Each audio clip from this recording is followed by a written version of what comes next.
Jumpa lagi bersama saya Desi Kumalasari. Berbagai informasi terupdate berhasil kami liput bersama tim redaksi kami. Berikut laporannya. Jokowi melintas di jalanan rusak dan tepuk tangan Gubernur Lampung. Jokowi bilang dia sampai tertidur di mobil saat melewati jalan rusak di Lampung. Mulus, sampai mulas dan jadi malas berkomentar. Sebuah satire khas Jokowi, tentu saja.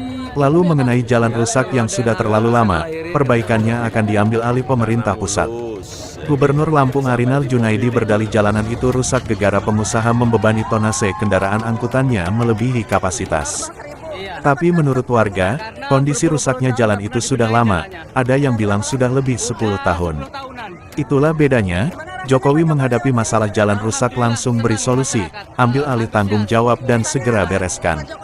Tapi Arinal Junaidi malah menyasar kambing hitam, cari alasan, malah sempat-sempatnya bersambil tepuk tangan. Solusi terhadap masalah yang sudah 10 tahun itu datangnya dari Presiden, bukan dari Pemda setempat. Sebenarnya ini sangat memalukan. Langsung 800 miliar rupiah akan dikucurkan pemerintah pusat untuk perbaikan 15 ruas, termasuk yang barusan dilewati Pak Jokowi. Tapi bakal ada pembagian tugas juga, jalan provinsi itu tanggung jawabnya gubernur, dan jalan kabupaten itu oleh bupati, wali kota. Tapi yang sudah lama rusaknya, dan tidak diperbaiki, akan diambil alih pemerintah pusat. Jalan adalah infrastruktur penting yang menunjang mobilitas perekonomian dan kehidupan sosial. Warga Lampung sudah fasih bercerita bagaimana kendaraan mereka kerap terperosok di tengah jalan, bukan di pinggir jalan. Lantaran tengah jalannya berupa kubangan lumpur.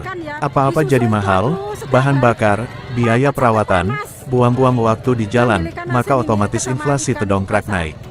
Kita tidak tahu apakah masih ada pungli di sepanjang jalan. Pergerakan orang dan barang jadi susah, dan sama sekali tidak efisien. Bagaimana kinerja pemerintahan daerah selama ini direview secara detail, artinya bagaimana Dewan Perwakilan Rakyat Daerah DPRD, di tingkat provinsi maupun kabupaten bekerja. Apakah mereka sudah sungguh-sungguh menjalankan fungsi pengawasannya? Bagaimana anggaran daerah selama ini dikelola? Apakah sudah sesuai dan akuntabel? Antara rencana dan aktualisasinya apakah cocok? Apakah selama ini ada yang mengkritisinya? Berapa APBD Lampung? Dan berapa di setiap kabupatennya? Sudah saatnya masyarakat setempat lebih vokal lagi, tidak bisa hanya mengandalkan DPRD saja, apalagi membiarkan Pemda setempat bekerja tanpa kontrol sosial. Lampung buktinya, untuk soal jalanan, kesesuaian antara rencana versus aktualnya hanya bisa diperiksa lewat jalan darat, bukan naik helikopter. Dengan begitu terasa mulus jalannya atau malah bikin mules.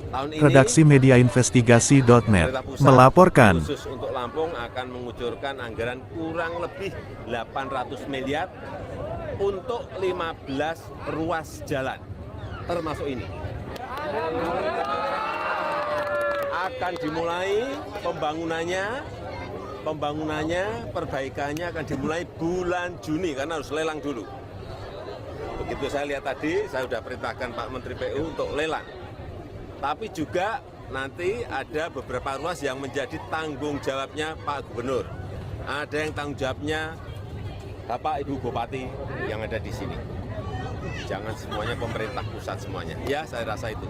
Sampai ke Rumbia berarti Pak, ini yang termasuk ruas jalan yang diperbaiki Pak.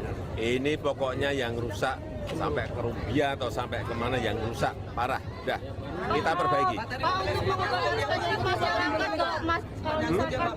Sempat nyangkut mobilnya ya Pak tadi? Di Kota Baru Pak. Di Kota Baru. Perjalanan tadi Pak?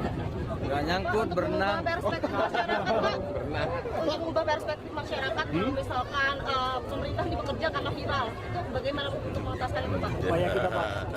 Ya kita itu tidak hanya di sini saja, tetapi kita juga melihat di beberapa provinsi juga banyak hal yang sama yang harus kita bantu oleh pemerintah pusat. Ini bukan urusan viral atau enggak viral, enggak ada. Memang tugasnya pemerintah pusat, pemerintah provinsi, pemerintah kabupaten dan kota itu memberikan pelayanan, termasuk menyiapkan jalan yang baik. Ya, karena itu menyangkut mobilitas barang dan mobilitas orang, dan menyangkut juga biaya logistik, ongkos logistik. Kalau ongkos logistik karena jalannya rusak menjadi tinggi, produk itu nggak bisa bersaing. Ya.